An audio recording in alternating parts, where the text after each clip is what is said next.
Now we got a new segment, and this is for you, for your movie franchise. Your next one, you want to do all the Quentin Tarantino movies. So we've named this segment Tarantino Unchained. The Tarantino 10 is what I wanted to call it.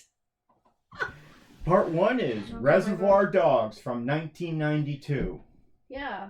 What do you have to say about this movie? What did you enjoy about it?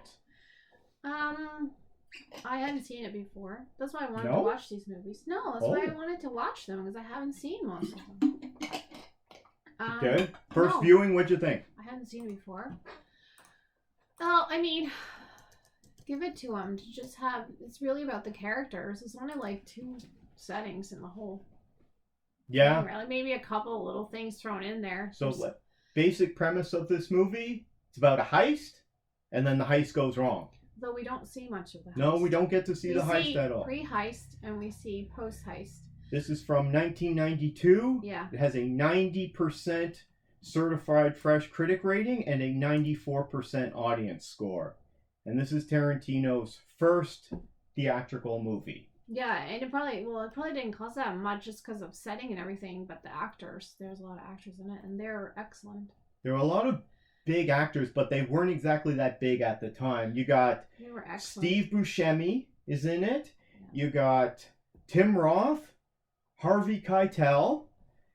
Who else is there? Tarantino's in it as well, in just a small role. Everybody was really good in it. Michael Madsen. It's about the acting. It really makes them shine, because it's not about special effects or the background or anything. Most of the time they're on a ramp. Yeah. This movie's all about dialogue. It's all about dialogue. It's about the characters. Yeah, I don't like that they use the N-word in it a lot. But it's Tarantino. He always does that. I don't like that at all. I mean, he does that a lot. I don't like that. I don't like it either. But that's him. Yeah. Anyway, that's in there. But it's well done for sure. Yeah. So this was, I believe it was written and directed by Tarantino. Let me double check that a little bit. But the good thing is his character, he kind of didn't have to be in it all the time, because Tarantino and Roger Avery wrote it, and then Tarantino directed it. So yeah, he really let the actors shine. For me, it's all about dialogue, and that's one thing that Tarantino is supposed to be really good at, is dialogue, and this is definitely the movie that started that, because it's all just conversations and talking about what's going on. So there's before the heist, they all meet up, and they all got special code names. You know, Mr. White, Mr. Pink. Okay, hold on. Mr. White is Harvey Keitel. Some of them are. Mr. Pink is Steve Buscemi. Mr. Orange is Tim Roth. Mr. Blonde is Michael Madsen. Yeah. Trying to remember all the other ones there. Anyway, there's a lot of different. They're all guys. Yeah. So they're meeting up before the heist, and they're all in their Tarantino outfits, the black and white suits. Some of them know each other, and some of them do not. Yeah. But they're all criminals. They don't necessarily get along with each other.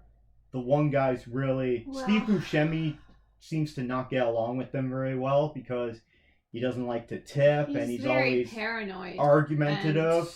Very, he's all about himself, and he's very paranoid of everyone else. His paranoia. Whereas Mr. Blonde is more of a nutcase. Mm-hmm. Yeah, he just got out of prison. But he's a nutcase. So we see, just to give basic story beats here, of course we're spoiling this movie's from 1992. Starts off the conversation with them, and then they walk off, and then suddenly it cuts to, it's after the heist, which has gone wrong, and they're at the safe house. So they're at their muster station. They're all a bunch of rats in a cage, really, in the end. Yeah, really. And then they start freaking out, and more of them show up, and then bosses start showing up, and people leave and that. But it's all pretty much one location. You only see outside once when Mr. Blonde walks out to his car and comes back. I've seen it a couple times, yeah. Okay. And so it cuts to that with Mr. White and Mr. Orange, who's been shot, and he's dying. He's been shot in the gut, and he's freaking out about that. And so characters show up, and it's just dialogue, and slowly, Harvey Keitel's got it together at the beginning, but by the end he's freaking out too, and they're all stressed out. You learn what happened at the end. But well, and at the end, spoiler, they all perish. Um, Yeah. yeah, but they're all they have this kind of principle of honor amongst thieves. Like they're supposed to be all trustworthy, right? Because they're all like know this the main guy that's hired them, and they're all supposed to be trustworthy. Yeah. But yet they're all thieves, and they're not trustworthy. Yeah, they're all criminals except for one of them who isn't a criminal. Two people, essentially. No, one of them's a cop. Yeah, but there's another cop in the story as well. Yeah, but he's not part of the gang. No, he's not part of the gang. So the gang, and you slowly get the background, you get little clips on each of them there, on how Mr. White got involved in it, how Mr. Blonde just got out of prison, and what he's up to. And they really value him because he didn't rat out on them, but they never think of him as, they don't realize he's totally incompetent.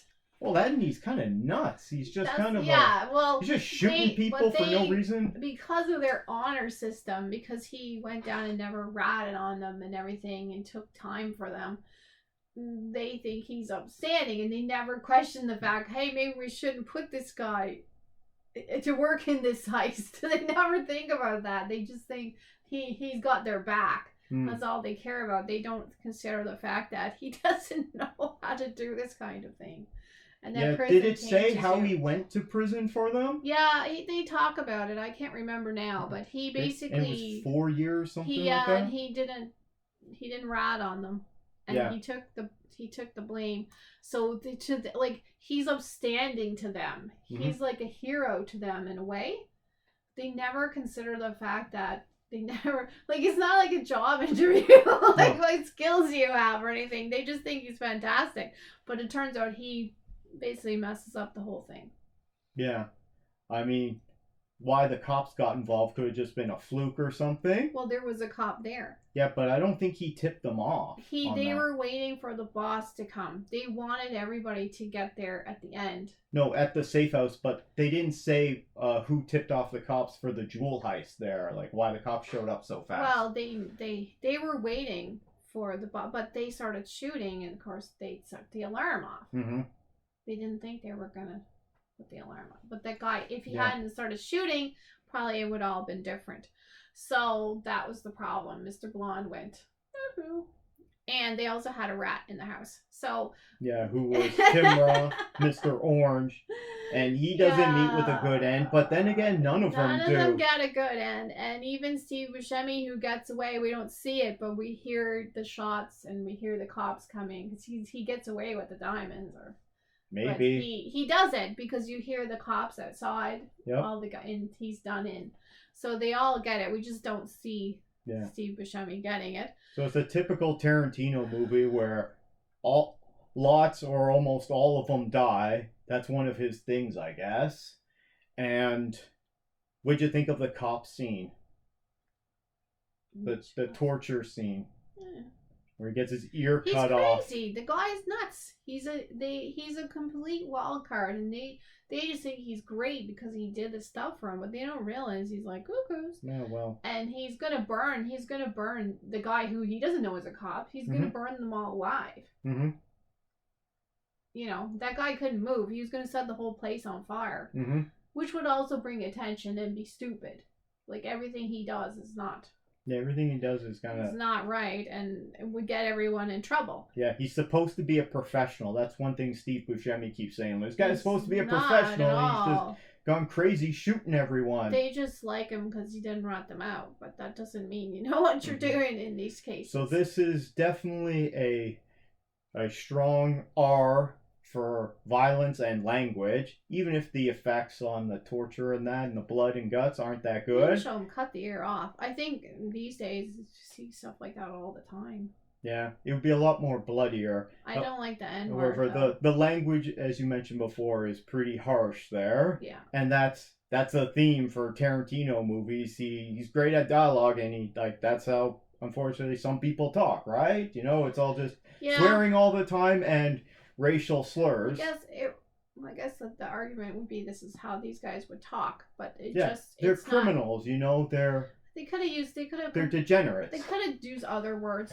It didn't have to be like that. Nah, I don't think Tarantino tones it down. Plus, all of his movies, his world is a very hyper-violent world. So Yes, it's much of more course. violent than the real world Anyway. in terms of like everyday, crime and violence. Just I things always go nuts. don't appreciate the usage of that. Anyway, Wait until you get to some of the other movies. and had a lot of music in it. He always has a lot of music in his This is the movie that made Steely Dan Stuck in the Mill with You really, really famous there. Oh, it Because was? that's what, what he was playing when he was dancing Yes, I around think with it his was already razor in front of the famous before car. that. Okay. Anyway, So what kind of, since this, I didn't know this was your first viewing of this movie. that's what I said. I wanted to watch these movies because I haven't seen most of them. Okay. I think Yeah. I've seen all of them except for the one short, the Death Proof I haven't one. seen them. So, what kind of rating would you give this Reservoir Dogs? I don't know.